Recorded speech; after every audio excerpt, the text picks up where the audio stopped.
Yodelay, yodelo, hello. We are here with quite a beautiful day today. I'm not going to lie. So I hope, so far the messages that have been coming out today are so beautiful. We'll see what else wants to play today. All right. Are we all good? Yeah, okay. Okay. One sip of.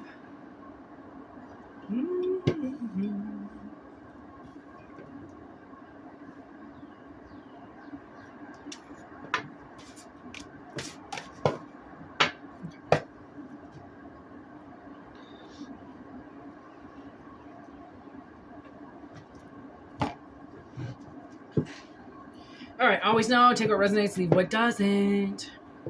Tarot is magic as hell, y'all.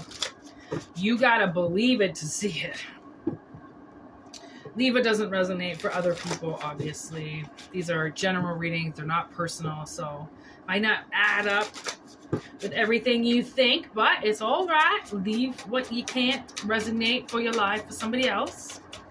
Here we go. What do we need to hear today?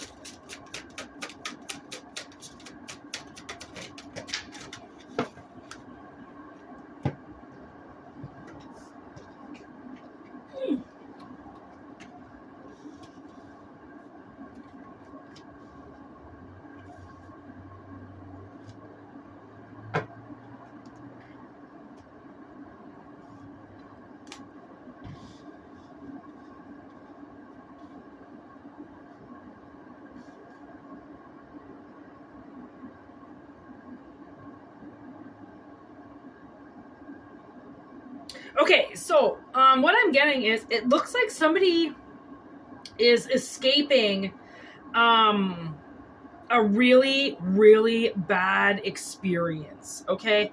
There's obviously something that has been formed in somebody's life that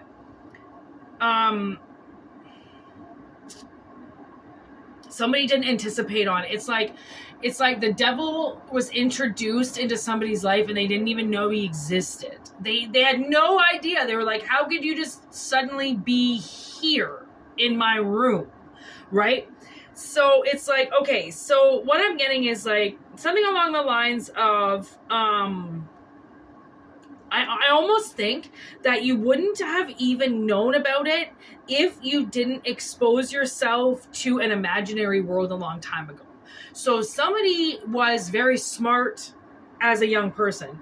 And I think that maybe you had an older sister with you, or you had a twin energy with you, or you had somebody with you, okay, that helped you. It guided you. Almost like the fawn, how it helps her. I forget what her name is, but she's the princess, right? How the fawn helps her, and then he gives her the book so that she can read the book, right? And he tells her all the rules. You know, you have to follow these specific rules for me to help you, right? The only thing is that she kind of, she breaks some rules and she does some things that she's not supposed to do, but she also completes some tasks. So I feel like somebody, your energy was extravagant. Somebody wanted your energy. So what they did was they embedded you in something. They put you in something so then you would abide by the book and not your conscious level of existence, which would have never come down to a book, right? So it's almost like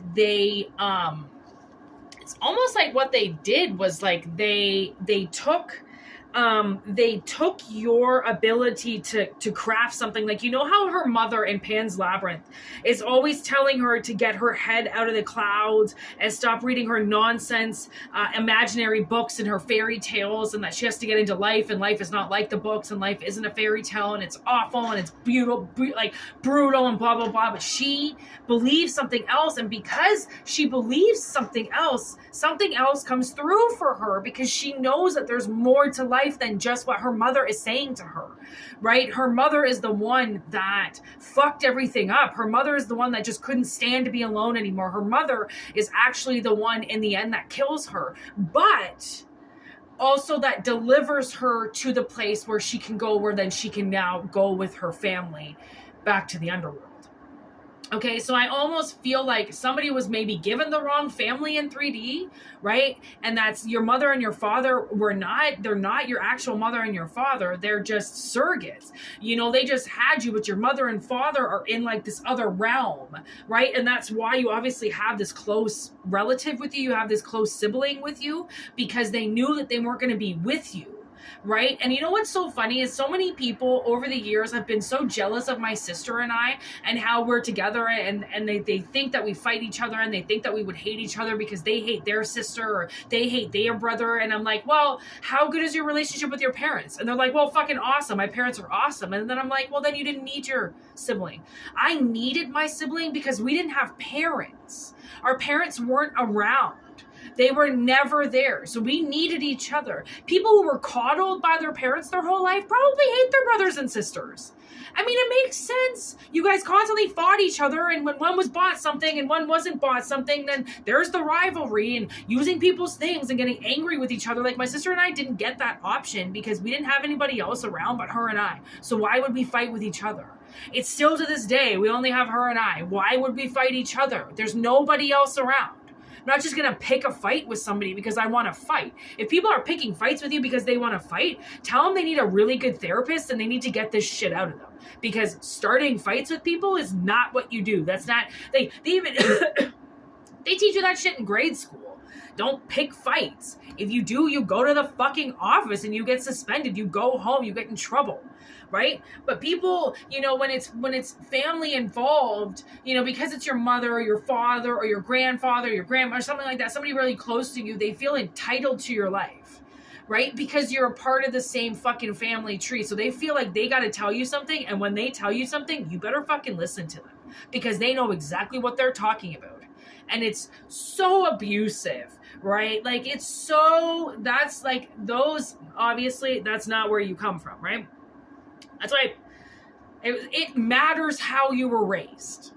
Okay, whether people think it, you know, like your parents had any influence you or not, they probably had more influence on your life than you could ever imagine. Okay. Ooh, I just started getting the song, Slain. It's Slain, Apathy, and Locksmith. It's called Broken Toys.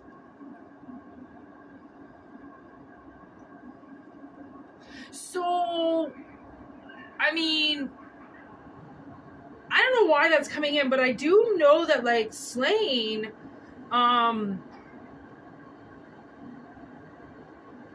I think it's just a whole Broken Toys thing. Like, I think somebody was disposed of by people that were supposed to give them a good experience. They got a very bad experience. And it's because somebody, like, I mean, in the Babadook, with this whole card that's about the book, right? She starts reading an evil book, and she brings it to life. She's the one who awakens it. It's not her kid. She does it. So I feel like maybe somebody around you, they're the ones that unlocked this. They're the ones that they fed you to something, or they opened up something, and then fucking Hellraiser came through. Literally, right? And tormented your life. Tormented your fucking life. That's why I'm like, somebody has been through something that they weren't supposed to, but because they're so intuitive, they got themselves through it by using the imaginary forces around them that aren't imaginary. They're there, they're just in another dimension. like children see ghosts. Like animals see ghosts. Like they have the ability to see another dimension because they're not scared of it and they're not trying. So they just see what their eyes are open to seeing, which is everything. Right? When you're closed down to seeing things, then you're not going to be able to see it for the life of you. But if you're open to things, then the ability to see beyond a veil, you can easily figure things out. Like, you don't need somebody telling you something for you to figure it out already, right? By using your senses. So I feel like somebody was driven to something because of, it's almost like, I almost feel like this is just one of the many experiments that have to get done in order to expose things that happen here in 3D, right? Because people lie. Even when you see those times where really abusive parents that like at the time are like abusing their children, and then they have to go and open the door because the cops have been called, and then they blame it on the kid. Oh, my kid's really loud, has a tendency to scream like he's being murdered all day. Like, they'll lie right there. Anybody would, right? And you're fucking doing something you're not supposed to. Like, not everyone's gonna be so innocent and be like, oh yeah, I beat my child every day, take me to jail. No. Like, these parents, they go above and beyond to try to make sure that they blame it on the child for being hit, right? Like, any narcissist will blame it on the thing that is most vulnerable in the room.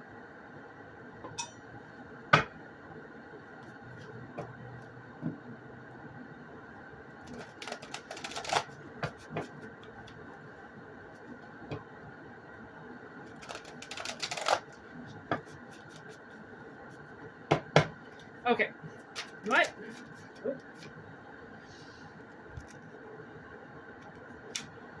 We got the rest card, and you know what? It was upside down because I do feel like somebody has, somebody's stability has been controlled, right? And this person has had no rest. Their whole life, they have had to, I mean, think about King Kong. Okay, he's on Skull Island by himself. He's the only one of his kind. And then he gets kidnapped and hijacked and forced and put on a stage and chained up. What the fuck just happened? Right? Like, I'm sure all of a sudden he was like, what just happened? Like, they chloroform him and pass him out and tie him up, and then he's in New York on fucking Broadway. Like, I think it's New York. Doesn't matter. Boston, New York, you name it, right? It's like their entire stability was just up and taken from him. His whole island, his whole life was just ripped away from him, right? And then we've got, the Nine of Wands, which is like very defensive energy. Like, you know what King Kong did? Oh shit, I gotta take this.